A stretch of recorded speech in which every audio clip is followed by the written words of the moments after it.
A TikTok sale appears imminent. The U.S. Congress is to use AI with Microsoft's Copilot. Rolling Stone owner sues Google over AI summaries that decimate web traffic. A U.S. chip ban backfires as China blocks NVIDIA and touts its own AI processors. And Amazon invests $1 billion to raise wages and cut health costs for U.S. workers. Welcome to Hashtag Trending. I'm your host, Jim Love. Let's get into it. TikTok's U.S. operations are about to change hands. According to the Wall Street Journal, investor group led by Oracle with Silver Lake and Andreessen Horowitz will hold roughly 80% of a new company running the app in the United States. Chinese shareholders would keep the remaining stake, but the board would be dominated by Americans, with one member appointed directly by the U.S. government. The move follows a 2024 law demanding that TikTok divest from Chinese ownership. President Trump signed an executive order yesterday delaying enforcement of that law until December, giving time for the new structure to be finalized.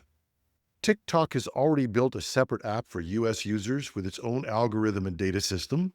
Oracle will manage U.S. user data at its facilities in Texas, while Washington and Beijing continue ironing out the deal's final terms. For TikTok's 170 million U.S. users, the biggest change may appear to be cosmetic. They'll soon be asked to download that new app.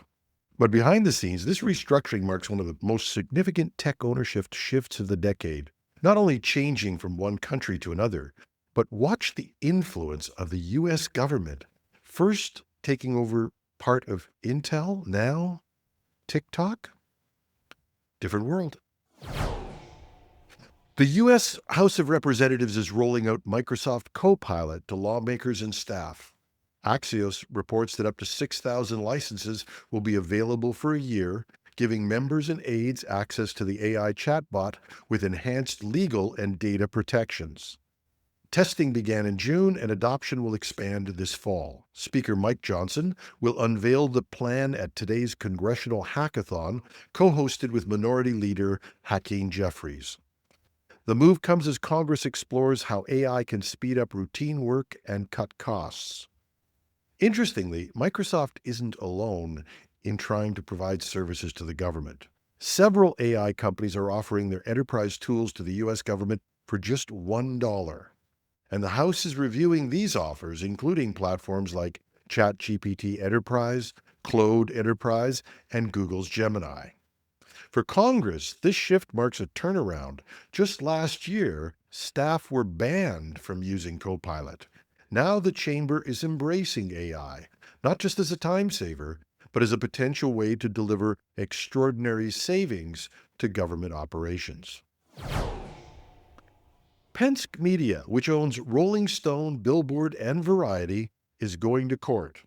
They're suing Google in federal court in Washington, D.C., accusing it of using AI overviews, those AI-generated summaries of the top search results, without permission. Penske argues that the summaries give people what they want on Google's page, so they don't click through to the original articles. That, they say, means fewer readers, fewer ads, and fewer subscriptions. With Google controlling roughly 90% of the U.S. search market, publishers say they're left with no choice: allow Google to use their content or risk disappearing from search entirely. Google calls the case meritless, insisting AI overviews improve the user experience and still drive billions of clicks to sites. But publishers counter that the numbers tell a different story, with traffic declining precipitously since the feature rolled out.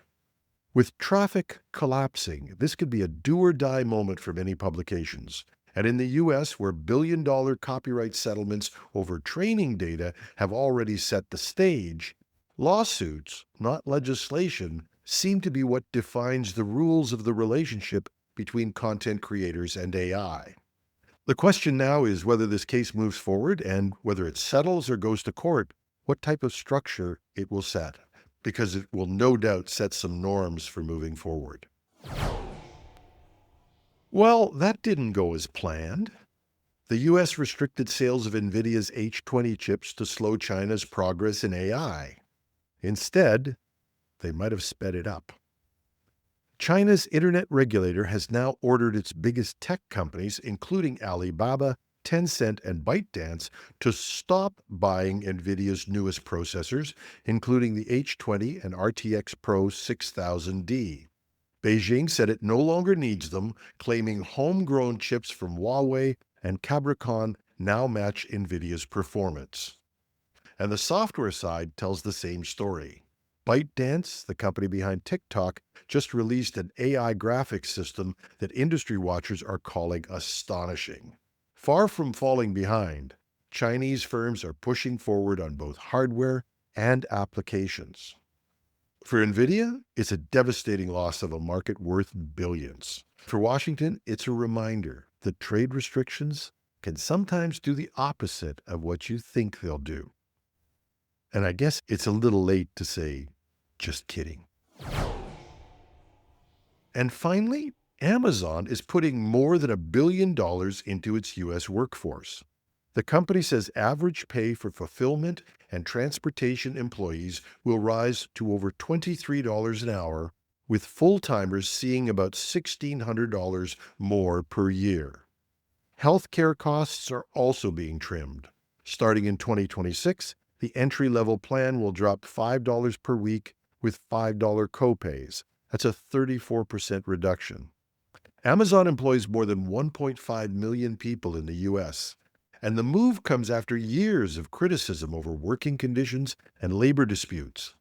A pay raise and cheaper healthcare might not silence all critics, but it's a step that could blunt some of the backlash against billionaire ownership. And that's our show. If you like what we're doing, please share the show with others. Give us a like or comment on your favorite podcast app or site. We're found everywhere: Apple, Spotify, YouTube, and more. And we're back on Alexa speakers and Google smart speakers. We'd love to hear from you. You can reach me at technewsday.ca or .com. Just go to the Contact Us page, drop us a note. And while you're there, if you'd like to support what we're doing, please go to the Donate tab and consider contributing just the cost of a cup of coffee a month to support the show. And if you're watching this on YouTube, just leave a comment under the video. But your contributions would be gratefully accepted as well. I'm your host, Jim Love. Have a thrilling Thursday.